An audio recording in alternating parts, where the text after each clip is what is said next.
Shalom saudara, bagaimana kabar saudara hari ini?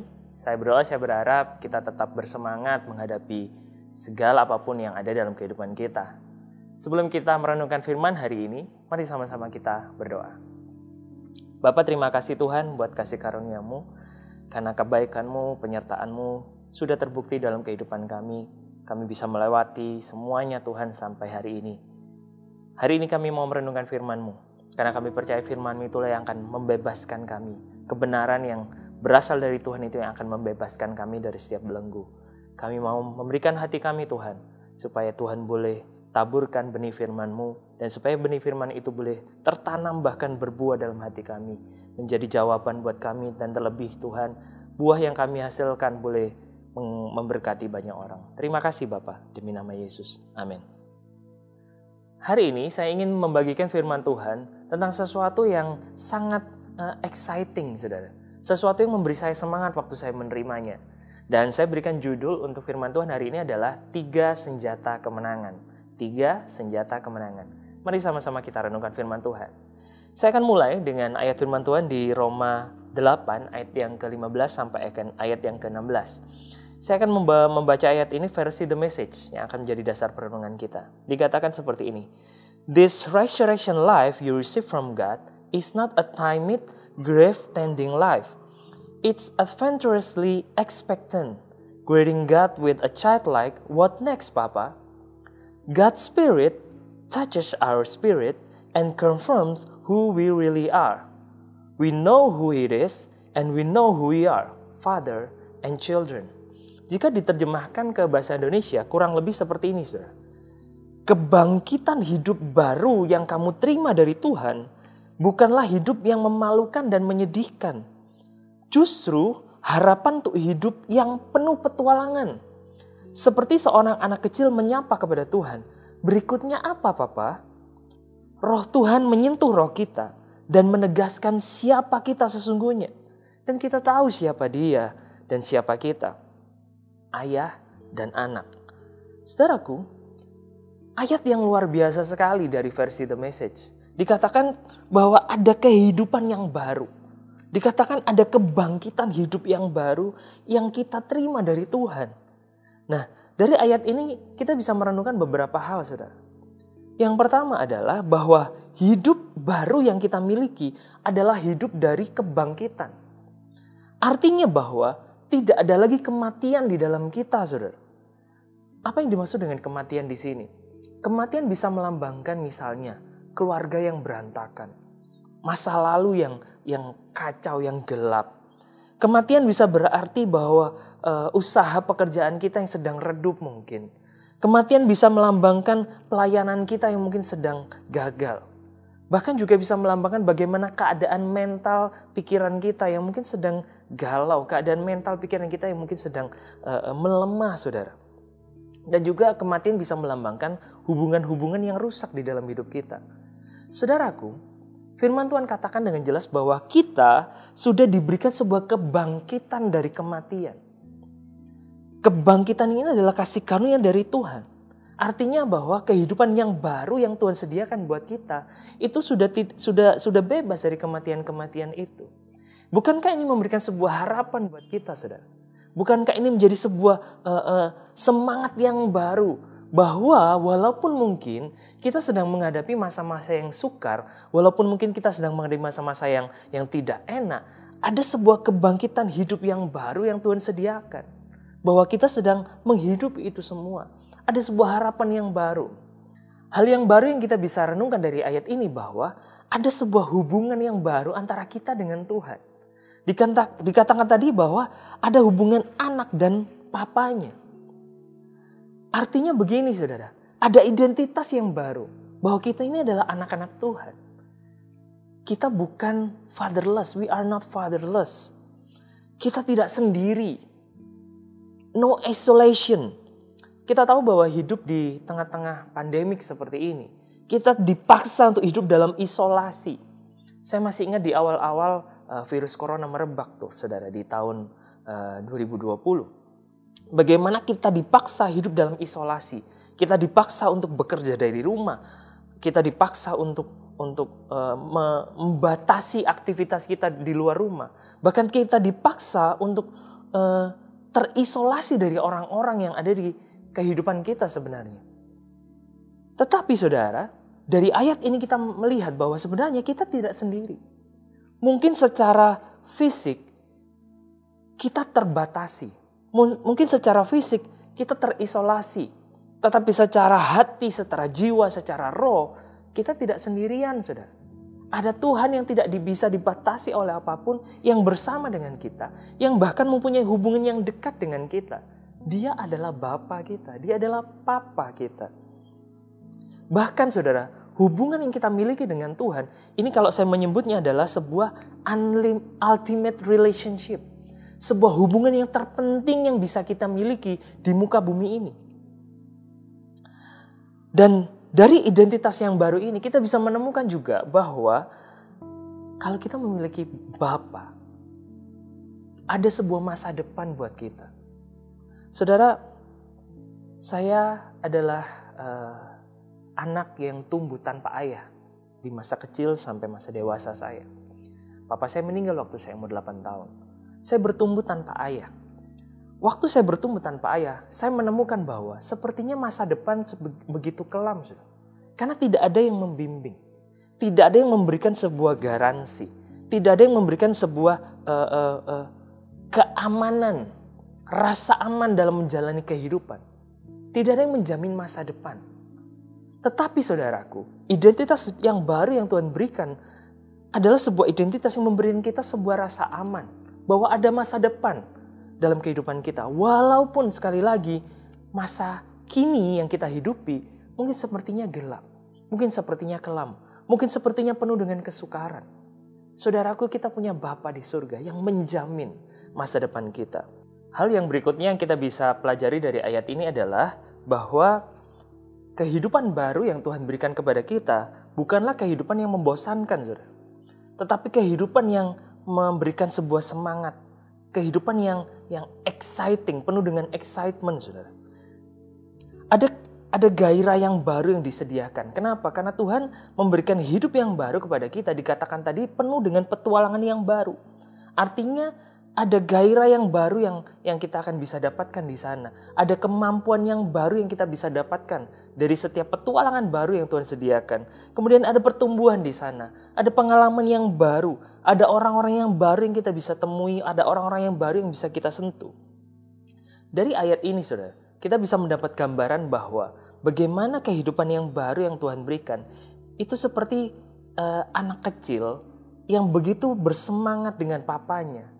Kebetulan rumah saya seringkali didatangi oleh anak-anak dari teman-teman atau tetangga saya. Anak-anak ini selalu menunjukkan sikap yang penuh semangat, saudara. Pada waktu kita mengajak mereka untuk melakukan sesuatu yang baru. Pada waktu kita mengajak mereka untuk bermain dengan hal yang baru. Mereka begitu polos, mereka begitu semangat. Dan mereka selalu bersukacita dengan energi yang selalu baru, saudara. Karena itu ayat ini menjadi sebuah gambaran kepada kita. Bagaimana kehidupan yang baru yang Tuhan sediakan. Nah, pertanyaannya adalah bagaimana caranya? Atau supaya kita bisa memiliki kehidupan yang seperti itu. Kita bisa lihat dari ayat di atasnya, yaitu ayat yang ke-14. Di Roma 8 ayat yang ke-14 versi The Message dikatakan seperti ini. God's Spirit beacons. There are things to do and place to go. God's Spirit beacons. Kata beacon di sini ini menunjukkan seperti sebuah isyarat atau petunjuk arah. Bayangkan bagaimana seperti peta harta karun, saudara. Di mana tempat tujuannya itu seperti lampu yang menyala, memberikan kita sebuah arah, memberikan kita sebuah tujuan. Nah, dikatakan ayat ini adalah bagaimana Roh Kudus, Roh Tuhan itu menjadi petunjuk arah buat hidup kita. Jadi supaya hidup kita memiliki petualangan yang baru, kehidupan yang baru yang tadi kita bahas sebelumnya, butuh yang namanya petunjuk arah dari Roh Kudus, saudara. Artinya di pihak kita sebagai manusia, kita butuh mengikuti petunjuk arah itu. Itulah kenapa saya katakan di awal, ada 3 senjata kemenangan. Yaitu apa, saudara? Yang pertama adalah ketaatan kita. Tiga senjata ini tidak bisa dipisah dengan yang lain. Yang pertama adalah ketaatan, yang kedua adalah kerendahan hati, dan yang ketiga adalah kelemah lembutan. Tiga hal ini, ketaatan, kerendahan hati, kelemah lembutan. Bagaimana supaya kita bisa mengikuti roh Tuhan yang menjadi petunjuk arah buat kita, memberikan kita isyarat kapan kita berbelok ke kanan, kapan kita berbelok ke kiri, dan kapan kita berjalan terus. Saudaraku, di ayat yang lain di firman Tuhan, di kitab Yehezkiel 36 ayat yang ke-26 dikatakan firman Tuhan, kamu akan kuberikan hati yang baru dan roh yang baru di dalam hatimu. Dan aku akan menjauhkan dari tubuhmu hati yang keras dan kuberikan kepadamu hati yang taat. Jelas sekali di sini dikatakan hati yang baru yang Tuhan berikan adalah hati yang taat. Nah, berbicara tentang ketaatan. Ketaatan adalah tentang otoritas. Kepada siapa kita taat, kepada dialah sebenarnya kita memberi otoritas akan hidup kita. Saya ulang, ketaatan berbicara tentang otoritas. Kepada siapa kita taat, kepada dialah sebenarnya kita memberikan otoritas atas hidup kita. Nah, mari kita lihat sama-sama. Kejadian 3, ayat yang pertama sampai ayat yang ke-5. Ini adalah cerita tentang bagaimana manusia jatuh ke dalam dosa. Kejadian 3 ayat yang pertama sampai ke-5. Adapun ular ialah yang paling cerdik dari segala binatang di darat yang dijadikan Tuhan Allah. Ular itu berkata kepada perempuan itu, tentulah Allah berfirman, semua pohon dalam taman ini jangan kamu makan buahnya, bukan? Lalu sahut perempuan itu kepada ular itu, buah pohon-pohonan dalam taman ini boleh kami makan. Tetapi tentang buah pohon yang ada di tengah-tengah taman, Allah berfirman, jangan kamu makan ataupun raba buah itu, nanti kamu mati. Tetapi ular itu berkata kepada perempuan itu, sekali-kali kamu tidak akan mati. Tetapi Allah mengetahui bahwa pada waktu kamu memakannya, matamu akan terbuka dan kamu akan menjadi seperti Allah, tahu tentang yang baik dan yang jahat. Saudaraku, dari sini kita lihat bagaimana kejadian manusia jatuh ke dalam dosa. Awal kejadian ini kita lihat sama-sama. Apa yang terjadi? Yang terjadi sebenarnya adalah iblis hanya bisa menggoda manusia. Iblis tidak bisa memaksa manusia mengikuti kehendaknya. Tetapi iblis bisa menggoda manusia. Saudaraku, kalau kita lihat bagaimana Tuhan sudah menciptakan manusia di Kejadian 1. Tuhan sudah menciptakan manusia segambar dan serupa dengan Allah. Tapi di ayat yang tadi kita baca, bagaimana iblis mencoba untuk membangun sebuah keraguan di dalam hati manusia. Iblis mencoba untuk membangun sebuah keraguan supaya manusia meragukan Tuhan. Sekali lagi, iblis hanya bisa menggoda. Mari kita lihat ayat berikutnya, ayat yang ke-6. Perempuan itu melihat bahwa pohon itu baik untuk dimakan dan sedap kelihatannya. Lagi pula pohon itu menarik hati karena memberi pengertian. Lalu ia mengambil dari buahnya dan dimakannya dan diberikannya juga kepada suaminya yang bersama-sama dengan dia. Dan suaminya pun memakannya. Saudara, hal yang kita bisa ambil di sini adalah bagaimana yang pertama tentu saja manusia pada waktu itu Adam dan Hawa, mereka sama-sama tergoda. Bukan hanya sekedar perempuan, saudara. Tapi dikatakan laki-laki atau si Adam ada bersama dengan dia. Jadi Adam tahu apa yang sedang terjadi. Tetapi Adam membiarkan terjadi. Saudaraku, dikatakan tadi bagaimana manusia ini, perempuan ini melihat. Mulai meragukan apa yang Tuhan sampaikan, meragukan firman Tuhan. Melalui dari penglihatannya. Kemudian manusia mulai menimbang. Manusia mulai mengambil sebuah pertimbangan di dalam hatinya. Dari sinilah pada akhirnya manusia jatuh ke dalam dosa. Saudaraku, apa yang membuat manusia gagal untuk mentaati firman Tuhan? Saya menemukan ada dua alasan.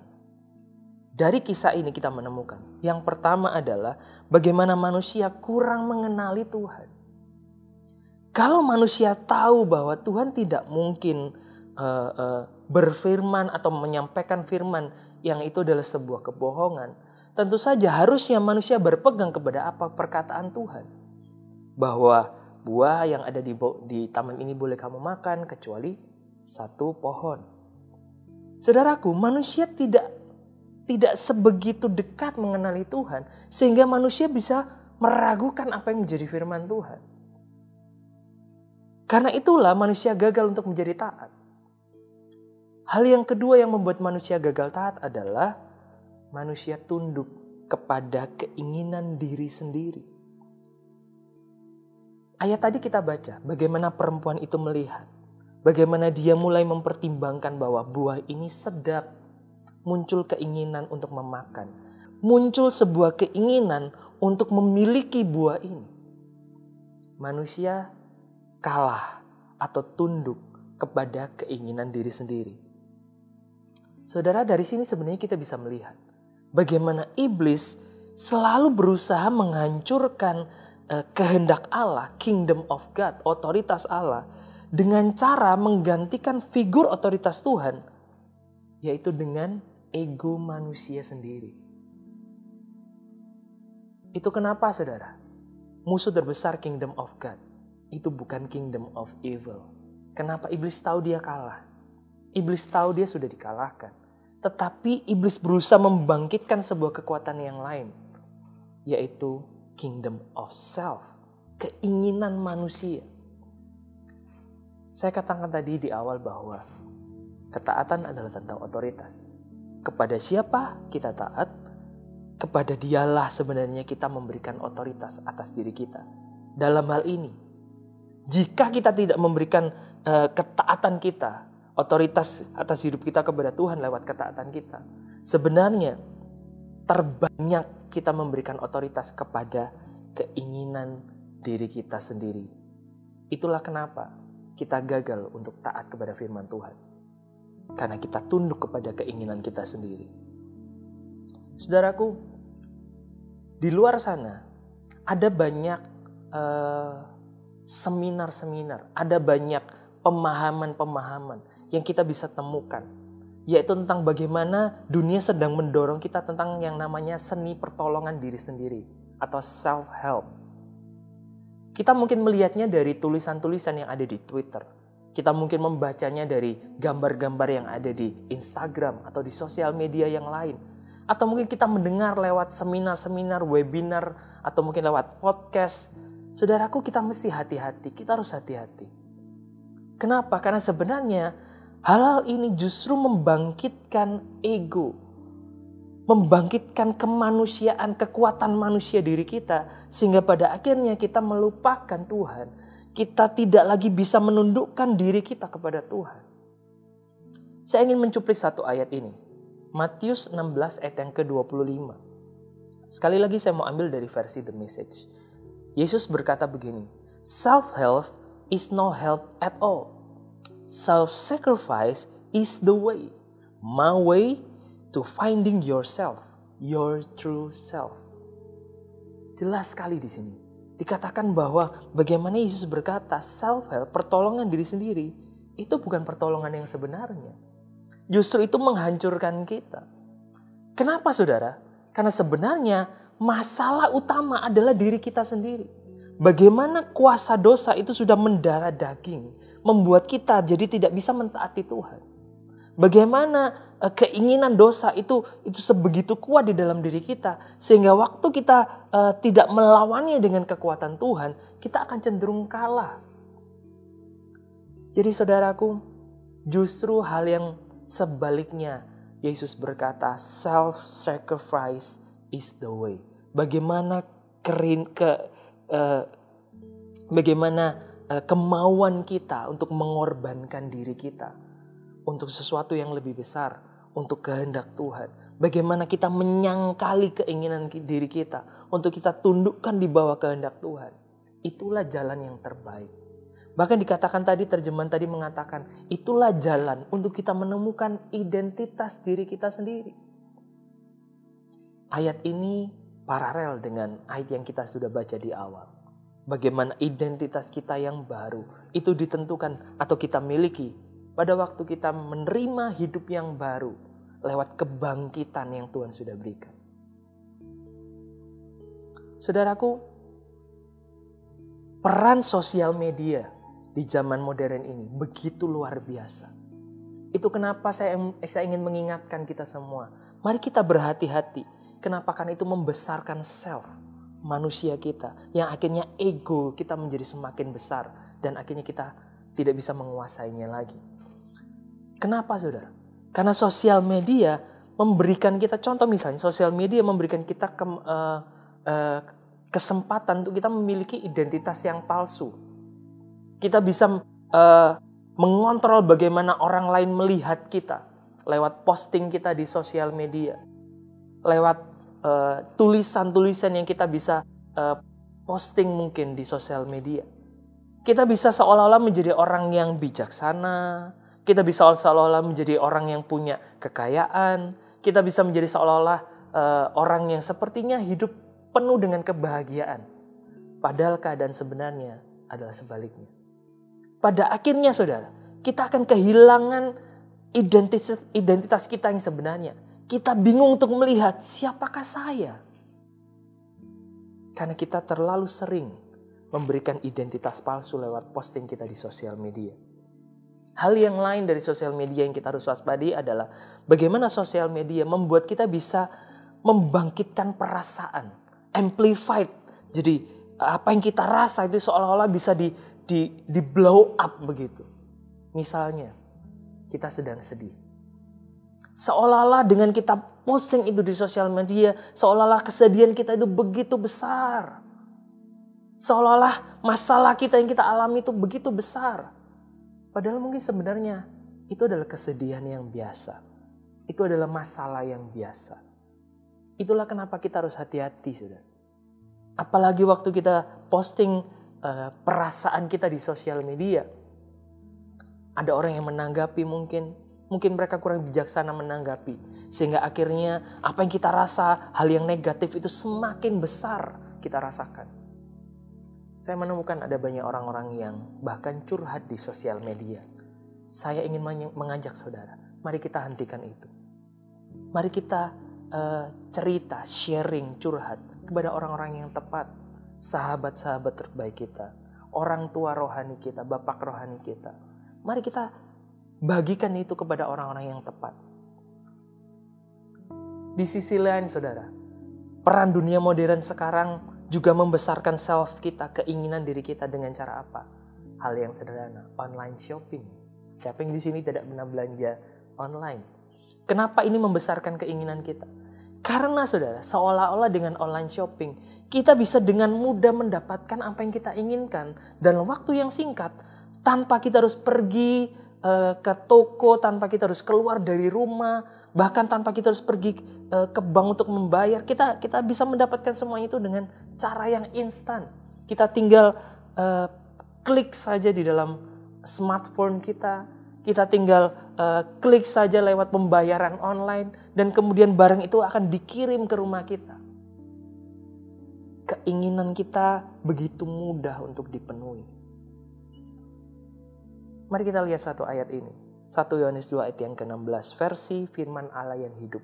Dikatakan bahwa karena segala perkara dunia ini, keinginan-keinginan jahat ini, kegilaan seks, keinginan membeli segala sesuatu yang menarik hati, dan kecongkakan yang datang dari kekayaan dan kebesaran, bukan berasal dari Allah, melainkan dari dunia yang jahat ini.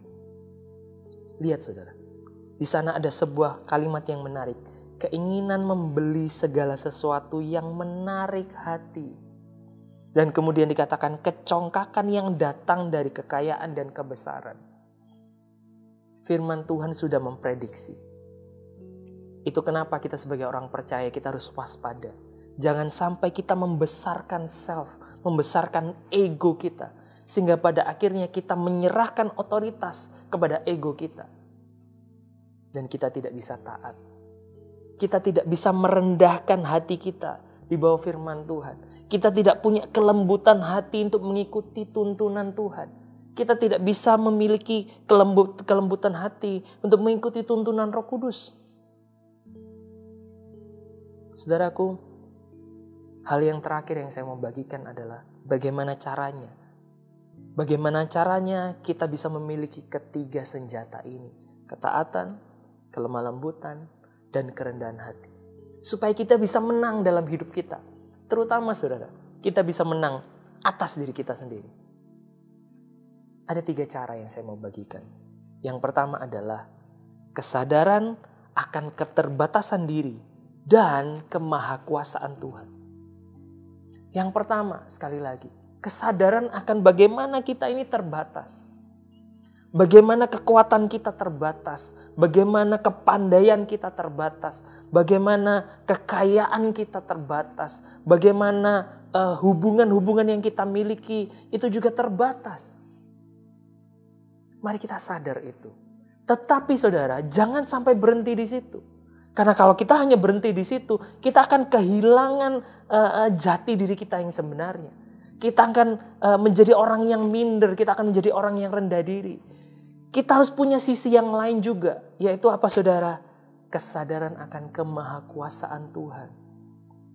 Bahwa Tuhan punya kuasa yang besar untuk mengatasi setiap kelemahan, untuk mengatasi setiap keterbatasan kita. 2 hal ini harus kita punya dalam keseimbangan.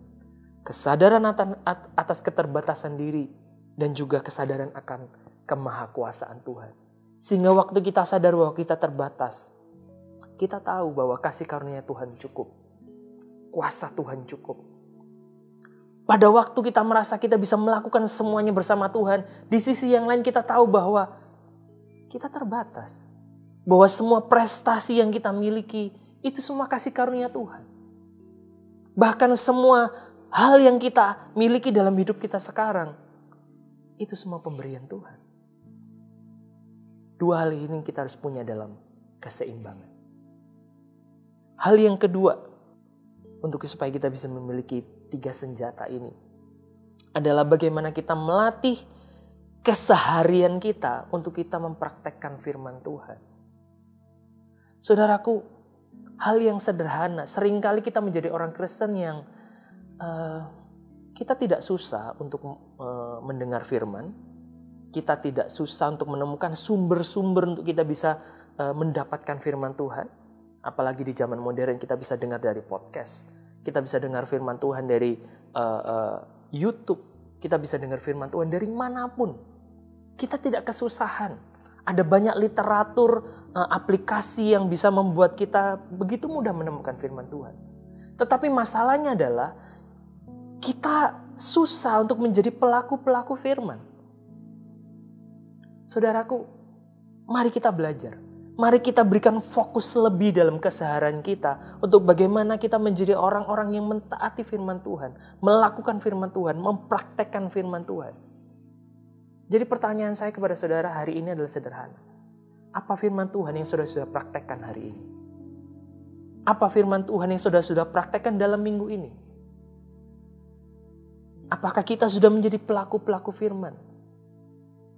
Jangan sampai saudara kita menjadi seperti orang Farisi. Tahu banyak kebenaran. Tahu banyak firman Tuhan. Tetapi 0 dalam praktek. Mari kita melatih diri kita secara serius. Contoh paling sederhana. Mari kita melatih diri kita untuk mengampuni orang lain. Mari kita melatih supaya diri kita punya sebuah kebiasaan yang baik, yang kuat untuk kita mengampuni orang lain. Mari kita melatih diri kita untuk memberi.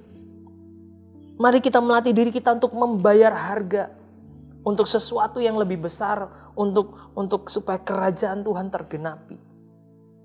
Ada banyak firman Tuhan yang kita bisa latih. Mari kita coba, mari kita serius dalam keseharian kita. Hal yang ketiga, hal yang terakhir. Yaitu bagaimana kita harus mengambil kesempatan untuk melayani orang lain. Kenapa ini penting, saudara? Karena waktu kita melayani orang lain, kita harus berkorban. Waktu kita melayani orang lain, kita harus pada akhirnya mengalahkan ego kita. Waktu kita melayani orang lain, kita harus fokus kepada kebutuhan orang lain, bukan kebutuhan kita. Itu kenapa ini menjadi sebuah hal yang penting. Untuk melatih ketaatan, untuk kita punya yang namanya senjata kerendahan hati. untuk supaya kita punya yang namanya kelemah lembutan. Terakhir, saya ingin bagikan ayat ini tentang melayani. Matius 20 ayat yang ke-26 sampai 28. Versi terjemahan sederhana Indonesia dikatakan begini. Tetapi kalian tidak boleh seperti mereka. Kalau di antara kalian ada yang mau menjadi orang yang terkemuka, dia harus mengambil tempat yang paling hina dan menjadi pelayan kalian. Dan siapa saja dari kalian yang mau menjadi orang nomor 1, dia harus menjadi budak bagi semua kalian yang lain. Kalian harus mengikuti teladanku, karena aku anak manusia datang ke dunia ini bukan untuk dilayani oleh orang-orang lain, tetapi untuk melayani orang-orang lain dan memberikan hidupku sebagai korban menebus banyak orang dari perbudakan karena dosa-dosa mereka. Saudaraku, mari sama-sama ambil bagian, ambil kesempatan untuk kita melayani orang lain, menjawab kebutuhan orang lain. Dengan cara seperti ini kita sedang melatih mengalahkan keegoisan kita. Kita sedang melatih mengalahkan self kita. Supaya pada akhirnya roh Tuhan yang menguasai kita. Supaya pada akhirnya Tuhan yang benar-benar mengambil kendali dalam hidup kita. Dan kita bisa mengikuti setiap tuntunan Tuhan. Kita punya ketaatan, kita punya kerendahan hati, kita punya kelemah lembutan. Dan 3 hal inilah, 3 senjata inilah yang membuat kita bisa menang dalam kehidupan kita. Saya berdoa, firman hari ini memberkati saudara. God bless you. Mari kita berdoa sekali lagi. Terima kasih Tuhan buat perenungan firman hari ini. Kami berdoa supaya Roh Kudus yang memberikan terjemahan yang lebih dalam kepada setiap kami masing-masing. Dimanapun kami mendengar firman-Mu hari ini Tuhan, kami percaya Roh-Mu tidak bisa dibatasi oleh apapun. Kami menyerahkan kehidupan kami. Kami rindu menjadi orang-orang yang menang dalam kehidupan kami. Karena itu tolong kami Tuhan, supaya kami bisa memiliki ketaatan, kami bisa memiliki kerendahan hati, dan kami bisa memiliki kelemah lembutan dalam hidup kami. Terima kasih Bapa. Kami menyerahkan hidup kami sekali lagi. Demi nama Yesus kami berdoa. Amin.